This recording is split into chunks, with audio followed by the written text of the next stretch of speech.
Hello friend, welcome to stock research centre. आज हम फिर से एक बार जियो फाइनेंस सर्विस को यहाँ पे डिस्कस करने जा रहे हैं। ये जो वीडियो है कंप्लीट वीडियो होगा, जैसा कि हमने पहले वीडियो में भी डिस्कस किया था कि हम जियो फाइनेंशियल के 100 शेयर को यहाँ पे बाई करके कैसे यहाँ पे 1 करोड़ की यहाँ पे वेल्थ क्रिएट कर सकते हैं लॉन्ग टर्म इन्वेस्टमेंट करके। और यहाँ पे आज की डेट में अगर जियो फाइनेंशियल के 100 शेयर को भी यहाँ पे बाई किया जाए तो जो टोटल कैपिटल लगेगी वो यहाँ पे 25,000 के आसपास यहाँ पे कैपिटल लगेगी। वहाँ से 1 करोड़ का यहाँ पे जो सफ़र है वो यहाँ पे हम बात करेंगे कि कैसे यहाँ पे अचीव होगा। यहाँ पे मार्केट में बहुत सारी जो स्टॉक हैं ये चीज़ें कर चुके हैं। हिस्ट्री बार बार रिपीट होती है, बट आपको हिस्ट्री को समझना और परखना आना चाहिए। हमने बहुत बार बताया कि अब मार्केट में अपॉर्चुनिटी रहती है, बट यहाँ पे लोग उस बात को इग्नोर करके यहाँ पे चले जाते हैं। हमारे जो पुराने वीडियो में जो रिस्पांस आपका था वो यहाँ पे गजब का था। इस वीडियो को भी अच्छा खासा यहाँ पे रिस्पांस दीजिएगा। और जो लाइक का टारगेट है इस वीडियो का मैं बढ़ा रहा हूँ। लाइक का टारगेट यहाँ पे 5 के लाइक का टारगेट यहाँ पे कंप्लीट करिएगा। दोस्तों के साथ हो सके तो इस वीडियो को यहाँ पे शेयर जरूर करिएगा। सारे जितने भी पॉइंट हैं हमारे वो पॉइंट को मैं यहाँ पे कवर आउट करने की कोशिश करूँगा एक एक करके। और जो भी डाउट रह जाए उसको कमेंट बॉक्स में कमेंट करके पूछ सकते हो। हमारा दो ही चीज़ है यहाँ पे। एक तो वीडियो को आप लाइक करिए, चैनल पे नए बने हैं चैनल को सब्सक्राइब करिए, क्योंकि हमारे 95% यहाँ पे जो व्यूअर हैं वो चैनल को सब्सक्राइब नहीं किए हैं। तो प्लीज़ यहाँ पे चैनल को सब्सक्राइब करके बेल नोटिफिकेशन ऑन कर लीजिए। इससे आपको फ्यूचर में वीडियो की नोटिफिकेशन यहाँ पे मिलती रहेगी। और लास्ट ये यहाँ पे दोस्तों के साथ शेयर करें और अपना रिव्यू ज़रूर दें। तो चलिए यहाँ पे शुरू करते हैं। जियो फाइनेंशियल है क्या चीज़। अगर आप मनी कंट्रोल पे जाएंगे तो मनी कंट्रोल पे KR चौकसी के द्वारा यहाँ पे एक रिपोर्ट पब्लिश की गई है, उसको भी आप जाके देख सकते हैं। जो शॉर्ट टर्म निवेश मतलब इन्वेस्टमेंट करते हैं शॉर्ट टर्म के लिए, वो जाके इस रिपोर्ट को ज़रूर देखिएगा कि जियो, हम ये नहीं बोलते कि जियो फाइनेंस के शेयर को बाई कर लीजिए। हम ये बोलते हैं कि जो चीज़ यहाँ पे मार्केट में है उसको सीखने का प्रयास जरूर करिए। सबसे पहले यहाँ पे देख लेते हैं जियो फाइनेंस सर्विस है किस किस फील्ड में, ठीक है। उसके बाद सारी चीज़ें यहाँ पे, सारी डाटा यहाँ पे हम डिस्कस करेंगे। इसका बिजनेस किस किस फील्ड पे है वो यहाँ पे डिस्कस कर लेते हैं। अगर ये आएंगे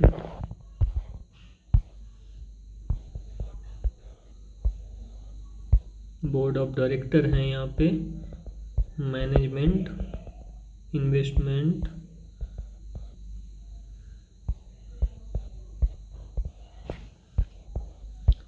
ये तो ठीक है किस फील्ड में है।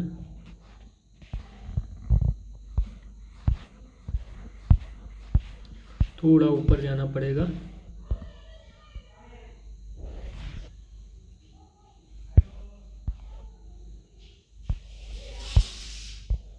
थोड़ा सा और ऊपर जाते हैं। अब यहाँ पे आपको देखने को मिलेगा कि जियो फाइनेंस सर्विस किस किस फील्ड में काम कर रहा है। अगर आप देखेंगे तो ये जो जियो फाइनेंस है, जियो फाइनेंशियल सर्विस लिमिटेड है। पहला यहाँ पे जियो फाइनेंस लिमिटेड है, JFL है, इस पे इन्वॉल्व है, डायरेक्टली यहाँ पे इन्वॉल्व है। और इसके बाद इसका जो दूसरा यहाँ पे सब ब्रांच है जिसको बोल सकते हैं जियो फाइनेंशियल ब्रोकिंग लिमिटेड, यानी ये ब्रोकिंग इंडस्ट्री में भी आ रहा है। और तीसरा जो है यहाँ पे जियो पेमेंट बैंक, यानी ये बैंकिंग सेक्टर में भी आ रहा है। जियो पेमेंट सॉल्यूशन लिमिटेड, मान लेते हैं कि ये बैंकिंग के अंडर ही है यहाँ पे। Retail Reliance industry investment holding limited, ये इनका मान लो कि स्टेक होगा यहाँ पे रिलायंस इंडस्ट्री में। और लास्ट है यहाँ पे प्रपोज्ड AMC बिजनेस। जो म्यूचुअल फंड का यहाँ पे बिजनेस है उस पे भी ये उतर के आए हैं। और ये जो जॉइंट वेंचर है किसके साथ किए हैं, ब्लैक रॉक के साथ यहाँ पे जॉइंट वेंचर किए हैं। इनका ये न्यू बिजनेस है, बाकी के जो बिजनेस थे यहाँ पे ऑलरेडी यहाँ पे है। और ये जॉइंट वेंचर भी कंप्लीट हो जाएगा जैसे यहाँ पे इनको म्यूचुअल फंड का यहाँ पे लाइसेंस मिल जाता है, तो ये अपने बिजनेस पे अच्छा खासा यहाँ पे काम करना चालू कर लेंगे। सबसे पहला जो पॉइंट है जियो फाइनेंशियल लिमिटेड, जो कि यहाँ पे ये फाइनेंस के बिजनेस में आए हैं। अब ये जियो फाइनेंस लिमिटेड किससे कंपेरिजन डायरेक्ट आप कर सकते हैं, बजाज फाइनेंस से। किससे, बजाज फाइनेंस से। बजाज फाइनेंस भी यहाँ पे एक छोटी सी कंपनी थी 2002-1 के आसपास। यहाँ पे उस टाइम पे कोई भी मतलब फाइनेंस नहीं कराता था। उसके बाद एक ट्रेंड चालू हुआ जब यहाँ पे मोबाइल आया यहाँ पे इंडिया में। उसके बाद यहाँ पे बजाज फाइनेंस कंपनी ने मोबाइल पे यहाँ पे फाइनेंस चालू कर दिया कि कोई भी आप नया मोबाइल अगर परचेस करते हो तो उसको यहाँ पे फाइनेंस करा सकते हो बजाज फाइनेंस के थ्रू। तो यहाँ पे इनका क्या हुआ, बिजनेस इंक्रीज हुआ। और बिजनेस इंक्रीज हुआ तो प्रॉफिटेबिलिटी ऑलरेडी यहाँ पे इंक्रीज होगी। तो सेम चीज़ यहाँ पे जियो फाइनेंस लाया है। अब आ जाते हैं Screener.in पे। एक तरफ हम खोल लेते हैं बजाज फाइनेंस,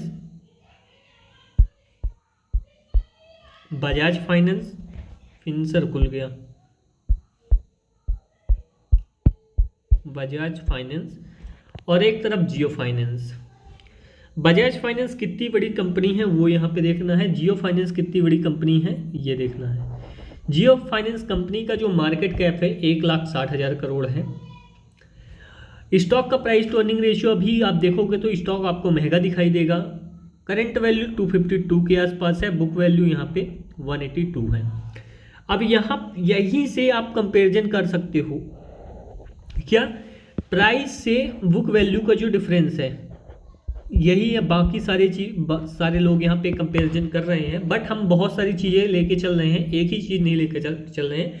बट ये आइडिया आ जाता है कि इसका वैल्यूएशन क्या होने वाला है, प्राइस टू बुक वैल्यू। अगर आप देखोगे तो आपको यहाँ पे 252 का लेवल प्राइस का दिख रहा होगा, 182 का जो वैल्यू है वो बुक वैल्यू दिख रही होगी। अब इस पे जो डिफरेंस है वो कितना है, मान के चलते हैं 18 दूनी 36, 360 नहीं है तो 1.4x का यहाँ पे डिफरेंस है। ठीक है, ये चीज़ें नोट कर लीजिए। स्टॉक का जो इंडस्ट्री का प्राइस टू अर्निंग रेशियो है यहाँ पे 21 है, अभी ये मैटर नहीं करता। स्टॉक ने लो बनाया था 203 का, हाईएस्ट 278 का, इतनी चीज़ नोट कर लो। अब यहाँ पे आ जाते हैं बजाज फाइनेंस में। बजाज फाइनेंस में यही चीज़ क्या है, मार्केट कैप देख लो। मार्केट कैप यहाँ पे 4,74,000 करोड़ का है। जियो फाइनेंस के केस में 1,60,000 करोड़ का था। करंट प्राइस जो है यहाँ पे वो देख सकते हो 7670 रुपये है। बुक वैल्यू यहाँ पे 988 है। अब बुक वैल्यू से यहाँ पे कंपेरिजन करोगे तो कितने टाइम्स का यहाँ पे डिफरेंस है। अगर इसको बुक वैल्यू को 1000 भी कंसीडर करो तो 7.6x यहाँ पे प्राइस टू बुक वैल्यू का यहाँ पे डिफरेंस है। ठीक है, हाई की अगर हम बात नहीं करते, छोड़ देते हैं। स्टॉक का प्राइस टू अर्निंग रेशियो इसका ठीक ठाक है, कम आपको सस्ता दिखाई दे रहा होगा।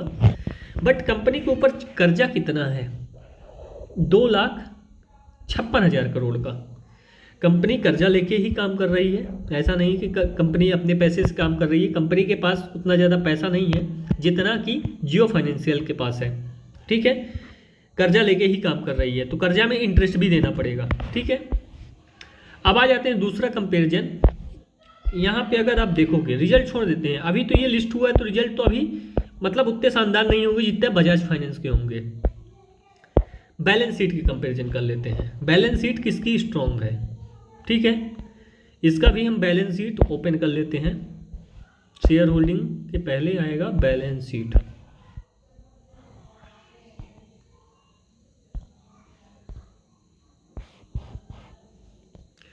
इसके बैलेंस शीट में आए, इसके पास जो रिजर्व है, ये देखो ये पॉइंट है रिजर्व का। रिजर्व कितना है? 1,09,278 करोड़, यानी कि खुद का पैसा है इसके पास। इक्विटी कैपिटल यहाँ पे कितना है? 6,353 करोड़ का। ठीक है, कितना है? 6,353 करोड़ का यहाँ पे इक्विटी में पैसा, इक्विटी कैपिटल में, मतलब ये बिजनेस को फैलाए होंगे, उसमें जो लगा होगा पैसा, उसमें 6,353 करोड़ लग गया है। बट इनका पैसा वेस्ट नहीं हुआ है, अभी काम उस पर चालू है।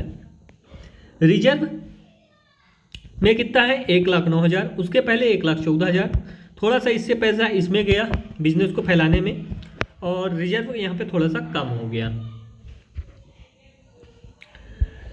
बट यहाँ पे टोटल एसेट जो है यहाँ पे अगर आप देखोगे वो क्या है? बढ़ गया। तो टोटल एसेट क्या हुआ? बढ़ गया। अब सेम चीज़ अगर बजाज फाइनेंस में देखोगे, बजाज फाइनेंस के पास खुद का जो पैसा है वो रिजर्व प्लस इक्विटी कितना है? इक्विटी में इनका 121 करोड़ के आसपास है, और रिजर्व में जो पैसा है करीबन 60,000 करोड़ के आसपास है।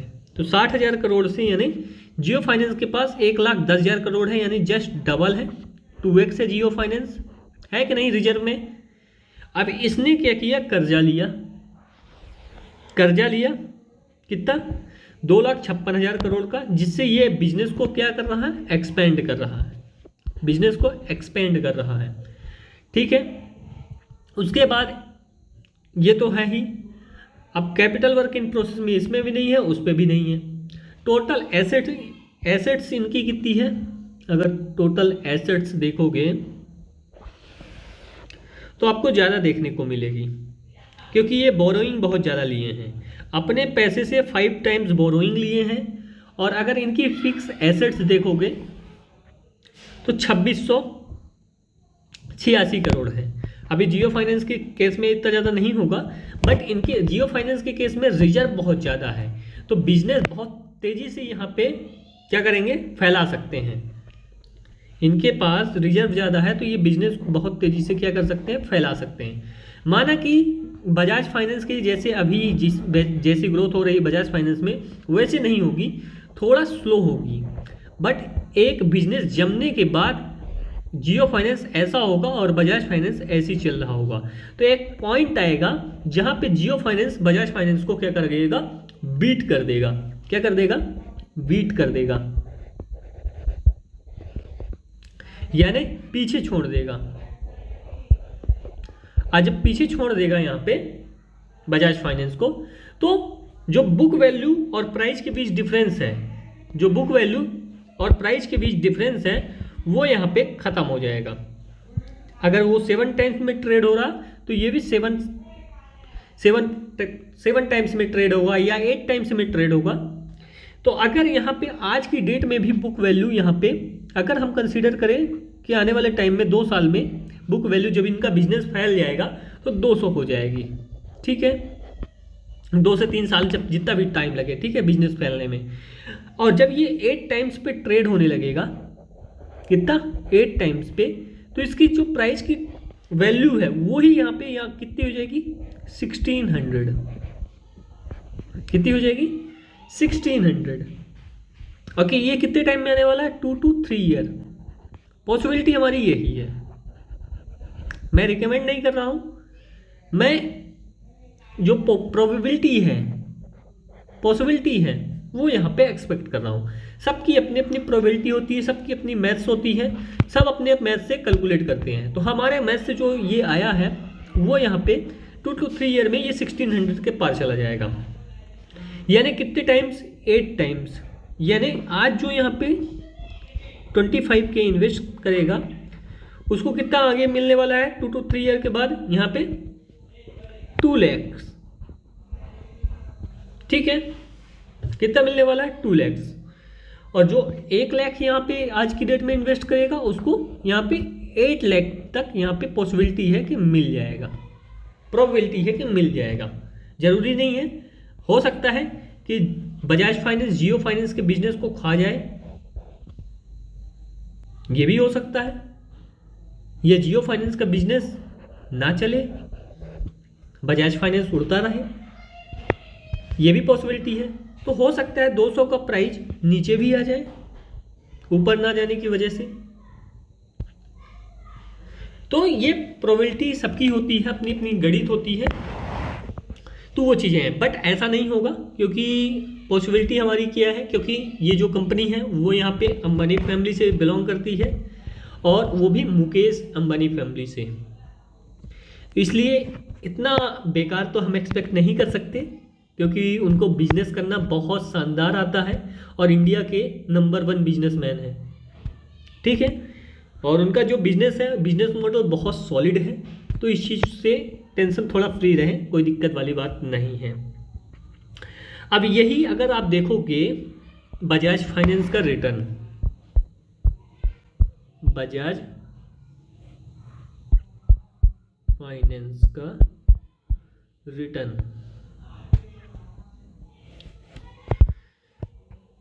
हम लगा लेते हैं ऑल टाइम का चार्ट, मैक्सिमम टाइम का चार्ट, कितने साल हुआ है पहले ये भी ट्रैक कर लेते हैं। 2002 में 5 रुपए का था, ये देखो 2002, ये 2001 ले लो, ठीक है। अभी क्या चल रहा है 2024, कितने साल हो गया, करीबन 23 साल। 23 साल में बजाज फाइनेंस ने क्या रिटर्न दिया है वो यहाँ से देख सकते हो। डिविडेंड दिया है, डिविडेंड इंक्लूड नहीं है, मैं यहाँ बताऊँ डिविडेंड इंक्लूड नहीं है। वो स्प्लिट भी दिया होगा, वो भी मेरे को नहीं पता, स्प्लिट तो इंक्लूड हो जाता है बट डिविडेंड इंक्लूड नहीं होता है, ठीक है। कितने टाइम्स का रिटर्न दिया है, अगर ये 2 डिजिट पॉइंट के बाद 2 डिजिट छोड़ दिया जाए तो ये टाइम्स रिटर्न हो जाता है। 100 मतलब 100 अगर है तो यानी 100% का रिटर्न दिया है, और 100 के बाद यानी ये जो अगर 1 आता है तो इतने गुना कैपिटल को किया है। अगर 200 आता है, 200% है, तो यानी कैपिटल को 2 टाइम्स किया है, सॉरी 3 टाइम्स किया है। 1 लाख को 3 लाख बनाया है, और 100% यानी 1 लाख को 2 लाख बनाया है, ठीक है। इसको बैक कर लेते हैं, ठीक है, इतनी चीज है। अब इसने कितने टाइम्स किया है ये देख लेते हैं, 1335 टाइम्स। कितना,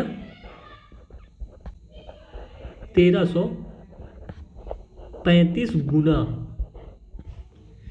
यानी उस टाइम पे जो 1 लाख यहाँ पे इन्वेस्ट किया था बजाज फाइनेंस में, तो उसको यहाँ पे कितना मिला, 1335 लाख, ठीक है, यानी 13 करोड़ 35 लाख। समझ में आई। अगर हम सीआर में बात करें तो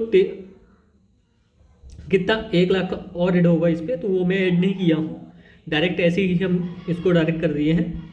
तो 13 करोड़ 35 लाख यहाँ पे उसको मिला है। कितना, 1 लाख इन्वेस्ट करने में। तो क्या यहाँ पे जियो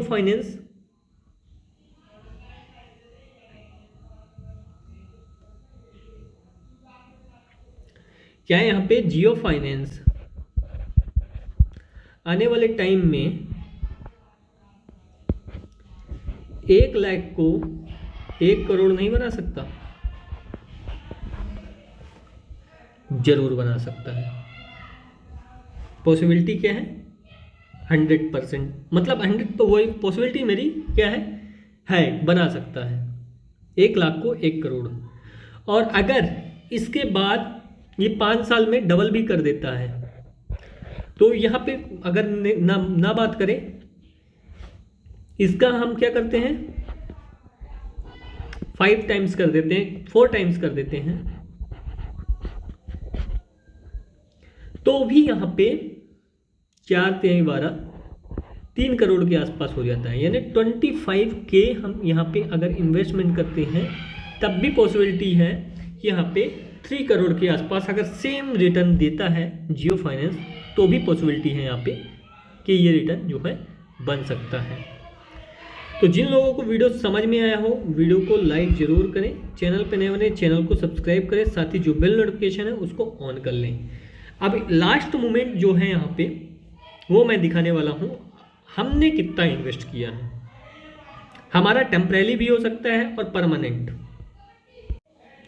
ये देख सकते हो हमारा पोर्टफोलियो है, हमने एक ही स्टॉक को पकड़ के रखा